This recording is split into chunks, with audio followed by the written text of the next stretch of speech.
Assalamualaikum warahmatullahi wabarakatuh. Halo semua, perkenalkan nama saya Sarmita Nurjaniati dengan NIM 2105111877. Saya merupakan mahasiswa Universitas Riau, jurusan Pendidikan Guru Sekolah Dasar, Fakultas Keguruan dan Ilmu Pendidikan. Video ini saya buat untuk memenuhi tugas akhir mata kuliah literasi digital. Selamat menyaksikan. Definisi literasi digital. Menurut Paul Gister tahun 2007, literasi digital adalah kemampuan untuk memahami dan menggunakan informasi dalam banyak format dari berbagai sumber ketika itu disajikan melalui komputer. Sedangkan menurut Deakin University's Graduate Learning Outcome 3, literasi digital adalah pemanfaatan teknologi untuk menemukan, menggunakan, dan menyebarluaskan informasi dalam dunia digital. Jadi, pengertian literasi digital adalah kemampuan dan wawasan seseorang dalam aspek pemanfaatan teknologi digital, alat komunikasi, membuat dan mengevaluasi informasi dengan sehat dan cermat, serta penuh kepada hukum dalam kehidupan. Pentingnya literasi digital. Zaman sekarang diketahui perkembangan ilmu pengetahuan dan teknologi sangat pesat. Maka dari itu, melalui pemahaman mengenai literasi digital ini, kita akan bisa memiliki kemampuan yang luar biasa untuk berpikir, belajar, berkomunikasi, bekerja sama, serta berkarya. Kemajuan iptek ini dapat dimanfaatkan oleh semua kalangan untuk berbagai keperluan seperti transportasi online, jual beli online, chatting, dan sebagainya. Bukan hanya itu, dalam dunia pendidikan juga para pengajar dan pembelajar dapat memanfaatkannya pada proses pembelajaran, di mana pembelajaran yang dilakukan tidak selalu harus tatap muka, tapi dapat dilakukan secara online. Kemajuan iptek juga dapat dimanfaatkan untuk mencari berbagai sumber belajar, untuk melakukan evaluasi, serta untuk keperluan lainnya.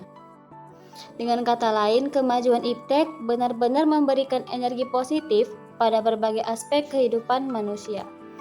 Contohnya, penggunaan Google Meet sebagai media komunikasi yang mana pada masa sekarang sedang mengalami pandemi virus COVID-19 yang mengharuskan para pembelajar untuk belajar secara daring ataupun online di rumah masing-masing.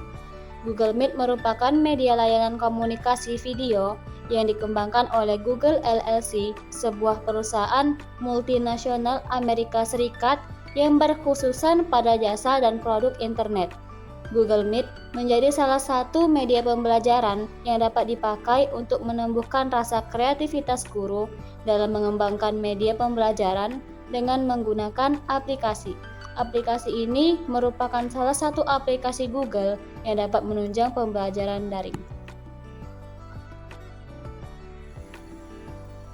Oke, baik. Sebelum kita menggunakan aplikasi Google Meet, kita harus mendownload dulu aplikasinya di Google Play Store dengan cara ketikkan Google Meet pada bagian atas ini. Selanjutnya, tinggal klik download. Karena saya sudah mendownload aplikasinya, kita buka saja aplikasinya sekarang. Nah, jika sebelumnya kita harus login dulu menggunakan email.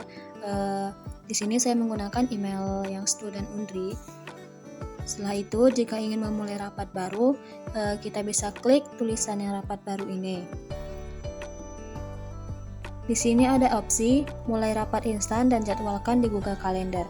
Mulai rapat instan ini bisa kita gunakan untuk memulai rapat pada saat sekarang. Sedangkan jadwalkan di Google Calendar bisa kita gunakan untuk pertemuan di masa yang akan datang. Saya akan mencoba menggunakan yang mulai rapat instan.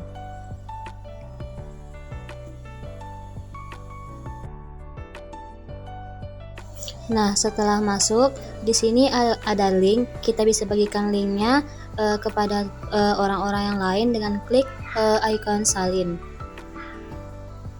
Ataupun bisa juga dengan bagikan undangannya langsung.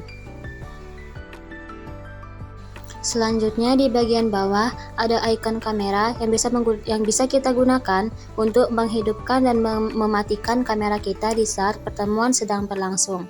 Selanjutnya di bagian bawah juga ada ikon mikrofon yang bisa kita gunakan untuk mematikan dan menghidupkan mic kita, ataupun jika kita ingin berbicara kita bisa menghidupkan mic kita. Dan ada ikon raise hand yang bisa kita gunakan untuk mengangkat tangan saat pertemuan sedang berlangsung, ataupun bisa kita gunakan saat ada pertanyaan yang diajukan. Kita bisa jika ingin menjawabnya kita bisa mengangkat tangannya dengan raise hand.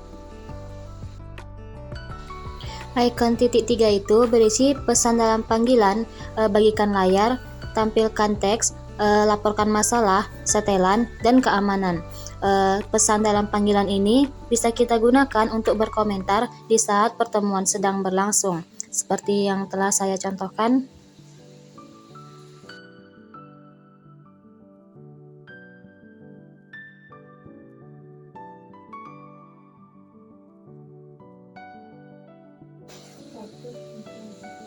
Selanjutnya tinggal kita ketikkan pada pesannya. Setelah itu dikirimkan, maka peserta yang lainnya akan dapat melihat pesan dari kita.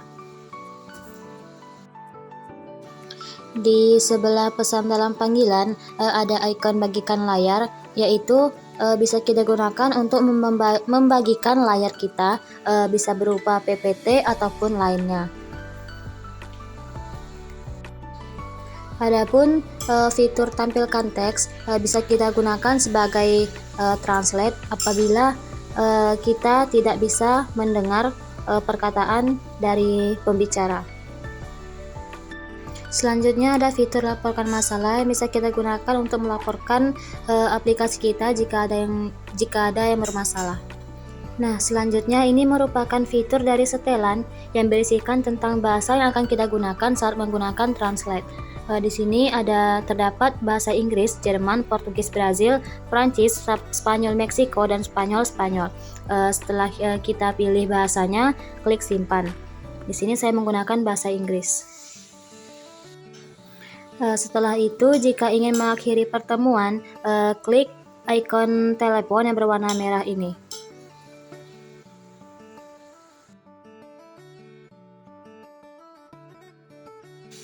Maka kita akan otomatis keluar dari pertemuan rapat tadi.